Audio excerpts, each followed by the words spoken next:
everyone, welcome back. In this video, I am going to solve truss element using ANSYS. Figure shows the two bar trusses. This is the first bar and this is second bar. It has Young's modulus 210 GPa and area of 0.1 meter square, but the lengths are given in mm, that is 500 mm and 750 mm. You can solve this in mm only, or you can solve this using in meters only.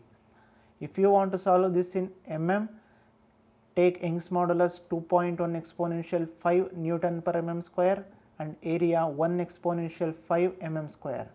If you want to solve this using meters, select Young's modulus 210 exponential 9 Newton per meter square and area 0.1 meter square.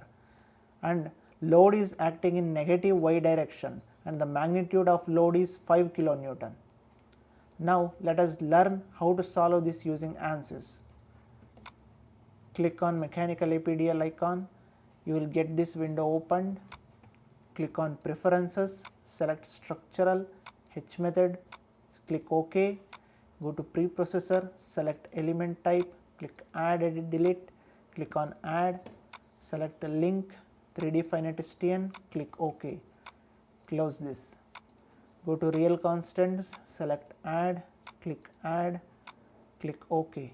Now I am solving this keeping the units in mm. So I am giving the area 1 exponential 5 mm square. Click OK now. Close this. Go to material property, select material model, structural, linear, elastic, isotropic. Give the Young's modulus 2.1 exponential 5 and give Poisson's ratio 0.27. Click OK. Close this. Go to modeling. In previous videos I solved by taking key points, but from this video onwards I am using nodes. Select nodes, in ActiveCS. First node should be created at origin. If you consider this two bar truss and this as a first node and this as a second node and this as a third node, if first node is at origin, second node is at a distance of 750 mm in x direction and third node is at 500 mm negative direction in y direction. So first node should be created at 0 0 0, click apply, and second node should be created at 750 0 0, click apply, and third node should be created in negative y direction, that is minus 500 mm. Click OK. Now the three nodes are created here. This is the first node and here it is second node, this is third node. Now go to elements, select auto numbered through nodes. From first node to second node, click OK. Again select through nodes. From second node to third node, click OK. When you use nodes for creating models, there is no need for meshing. You can directly apply the loads now. So now go to loads, select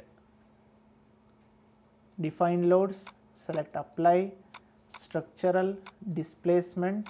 Remember, here you should select on nodes, you should not select key points. Select on nodes. Here first node and third node is fixed in all degrees of freedom.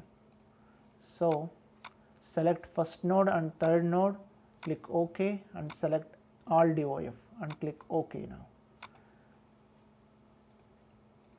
Here the load is acting in negative y direction and the magnitude is 5 kilonewton at second node.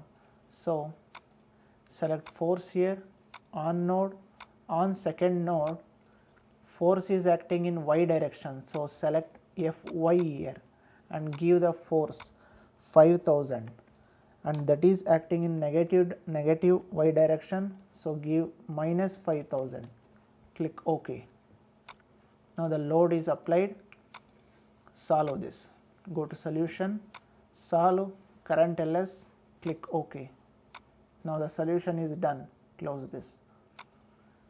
Go to general post processor, go to element table, click define table, select add, scroll this down and select by sequence number, select ls, click 1 here and press OK. Close this. Now go to plot results, contour plot, nodal solution, DOF solution, displacement vector sum, click OK. This is the displacement 0.001 mm, and if you want to see the stress generated, go to element table, select S average here and click OK. 0.0901 Newton per mm square is the stress generated, and 0.075 Newton per mm square is the stress generated in y direction.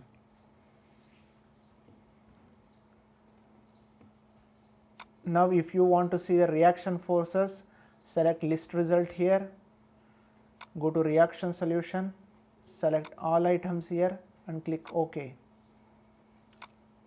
So at first node minus 7,500 Newton is the magnitude of the force, and in third node 7,500 Newton is the reaction force, and in y direction 5,000 Newtons. If you want to animate this, go to plot control, animate, deformed shape, deformed plus undeformed, click OK. See the deformation here. And if you want to see this in isometric view, select isometric view. It is not showing. Okay, thank you for watching video. If you find this video helpful, don't forget to like, share and subscribe. Thank you for watching.